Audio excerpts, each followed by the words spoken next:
Et putain, ça c'était la course, c'était méchant ta course. Le coup de nitro que t'as fait dans le virage, ça c'était méchant. Avec tes flammes sur le côté là, ta bagnole elle est méchante quoi. T'es un vol ou barre toi putain, parce que la course là elle était ouh. Maintenant tu vas nous emmener boire un coup, hein? C'est quoi ce jeu?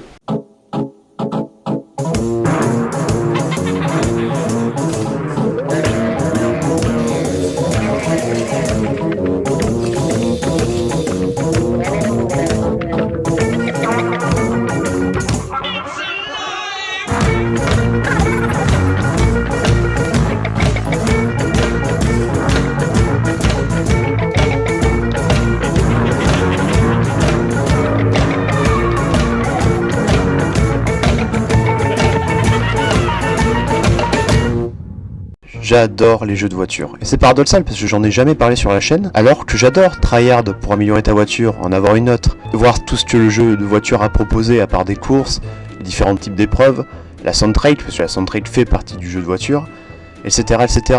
Et là, on va y remédier tout de suite. J'ai beaucoup joué à des jeux de voiture, que ce soit Forza, Gran Turismo, de la simulation comme de l'arcade. Par exemple, Mario Kart, c'est logiquement un jeu de voiture. C'est un jeu de voiture très arcade, mais c'est un jeu de voiture. Les jeux de voiture, il y en a beaucoup pour tous les goûts, de l'arcade, de la simulation.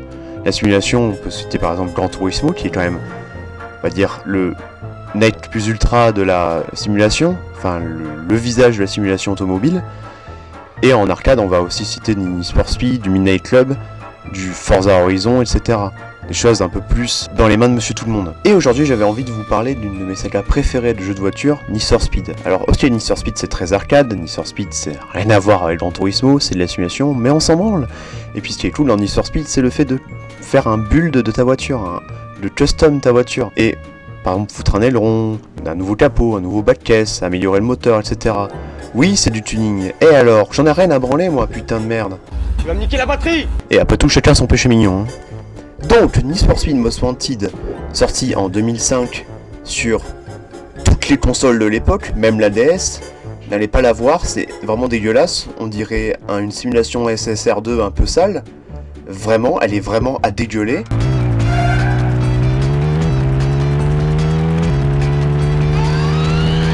Bref, dans Need for Speed Most Wanted, vous jouez un personnage qui n'a pas de visage, qui n'est pas nommé, mais pour une question de praticité, on l'appellera Olivier. Vous arrivez dans une nouvelle ville avec votre magnifique BMW. La mécanophilie. Là, vous faites une course contre Razor, un gros fils de pute. Et dans la course, vous vous retrouvez avec une voiture sabotée. Les flics vous embarquent. Et là, Olivier, il est dans la merde, parce qu'il va devoir recommencer tout depuis le début. Et sauf que Razor, ce fils de pute, vous a piqué votre magnifique BM. Sauf que Razor, grâce à votre voiture, et bah, il a réussi à grimper toute la blacklist. Et vous devez la grimper aussi. En allant de début, en grimpant des 15 personnes, pour pouvoir, justement, battre Razor et lui faire bouffer ses grands morts. Là, vous avez le choix avec des voitures. Des voitures qui sont pas faux folles, qui sont, on va être très honnête, tous nuls à chier. Et moi, j'ai décidé de commencer avec une Punto. Quoi, qu'est-ce qui se passe? Qu'est-ce que tu veux? Et là, voilà ma caisse. Moi, je sais, elle est nulle à chier. On va faire des courses pour lui foutre un peu de nitro à ma Punto quand même, parce qu'il faut pas déconner, et améliorer un peu le moteur, et surtout les freins. On va faire de plus en plus de courses, jusqu'à arriver au premier rival de la blacklist, faire un deuxième rival de la blacklist, et là, je décide de changer de bagnole. Adieu la Punto, bonjour la Clio, maintenant je vais pouvoir enfin avoir une bagnole digne de ce nom.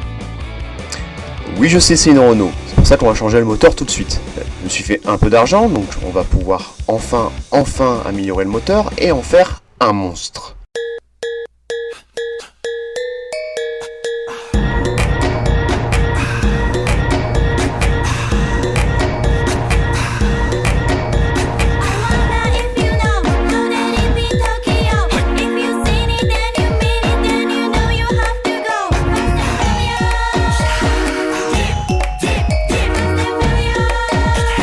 Maintenant on va faire des courses avec cette caisse et on va essayer de grimper au maximum pour changer de voiture. Au moins essayer d'améliorer la Clio, parce que là, ça traîne un peu le cul. Enfin là c'est pas mon gameplay donc ça se voit pas, mais là elle me traînait un peu le cul quand j'avais juste le deuxième moteur du jeu. D'ailleurs je vais vous en profiter pour parler du gameplay, parce que là je joue sur GameCube. C'est pour ça que toutes les images du jeu depuis le début de la vidéo sont pas des images que j'ai enregistrées moi, c'est des images que j'ai trouvées sur YouTube. Parce que te taper des captures sur la GameCube, bon bref. Et un jeu de voiture, on sait tous comment ça marche, c'est la gâchette pour accélérer, une gâchette pour freiner / reculer, et en général un bouton de frein à main, et des trucs en plus. Par exemple dans Forza tu peux rembobiner, dans Need for Speed Most Wanted tu peux arrêter le temps, et dans Gran Turismo tu peux aller te faire foutre. Parce que concrètement c'est la vraie vie, donc tu vas pas avoir des super pouvoirs sortis du cul. D'ailleurs, aparté sur la manette de la GameCube avec ses magnifiques gâchettes adaptatives, cette manette est incroyablement pratique, non pas pour du Smash Bros, mais aussi pour les jeux de voiture. Et c'était un plaisir de jouer à Most Wanted avec cette manette, c'est vraiment génial. Et niveau gameplay, bah là, j'ai fait des courses avec la Clio, j'ai battu des gens de la Blacklist, j'ai amélioré ma Clio, il est temps de changer de voiture. Et on va passer tout de suite à une Subaru. Et c'est avec cette caisse qu'on va finir le jeu. On va la booster, on va la mettre en rouge, comme dans Baby Driver, parce que cette bagnole est super magnifique en rouge. Voilà, je l'ai dit. Non, j'ai pas de problème avec ce film, j'arrête en jeu. Et grossièrement, vous l'avez compris, ce jeu se base sur la boucle de gameplay. Vous faites des courses, par exemple des courses sur tour, des sprints, des courses en péage, qui sont littéralement des courses contre la montre, du drag, c'est-à-dire un peu un jeu de rythme où il faut passer des rapports au bon moment, etc., etc. Plein de petites courses qui sont certes variées, donc ça diminue un peu le côté on se fait chier parce qu'on fait toujours la même chose. Et surtout, la police, où il faut avoir une bonne prime, et c'est tout ça le principe de ce Need for Speed, le côté police. Parce que la police, dans les autres jeux de course clandestine, c'est-à-dire les autres Need for Speed, elle est relativement chill, elle fait le limite figurant. Là, elle est vraiment vénère, vraiment giga vénère quoi. C'est impressionnant, c'est vraiment un vrai obstacle. Et vu que c'est la moitié du jeu consiste à faire des courses et l'autre moitié à faire des confrontations avec la police, vous allez souvent en voir, vous allez souvent en baver. Et surtout, ce qui est cool, c'est que quand tu te fais arrêter par la police, et si tu te fais arrêter 3 fois par la police dans la même voiture, ta voiture, on te la prend. Et game over. Game over dans un Need for Speed. Donc il y a un vrai challenge avec la police. Donc vous l'avez compris, un gameplay qui est croissant dans le challenge, avec la police et les courses diversifiées, le fait d'améliorer toujours sa voiture, et évidemment une soundtrack qui date bien des années 2000, c'est-à-dire du mélange de pop, rock, électro et rap, tout ça des fois en une seule musique. C'était la mode à l'époque. Tout ça avec des cinématiques en FMV qui sont affreusement cringe mais qui sont extrêmement drôles. First I'm gonna take your ride, then I'm gonna take your girl. Get ready for that. Et ça je trouve fantastique avec ce jeu, c'est que ce jeu te pousse à jouer. Parce que le début, t'es humilié, parce que Razor a triché, ce fils de pute. Et le fait d'avoir une blacklist, le fait d'avoir des concurrents et d'avoir toujours un rival, ça te pousse à te dépasser, ça te pousse à avoir une meilleure voiture, à avoir de meilleures compétences, ça te pousse à vraiment avoir une meilleure prime, à vraiment jouer au jeu.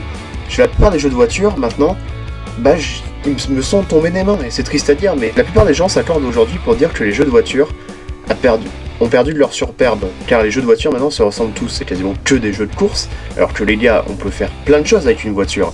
Par exemple, quand tu vois Raid Fresh, qui est la suite spirituelle de Destruction Derby, où c'est juste de la destruction de voiture, il n'y a rien de plus, il n'y a pas plus américain que ce concept. Parce que maintenant, la plupart des jeux de voiture se ressemblent. Tu différencies d'un Forza, d'un Gran Turismo à la jaquette et à l'interface du jeu. T'enlèves l'interface de n'importe quel jeu de voiture, ça devient n'importe quel jeu de voiture.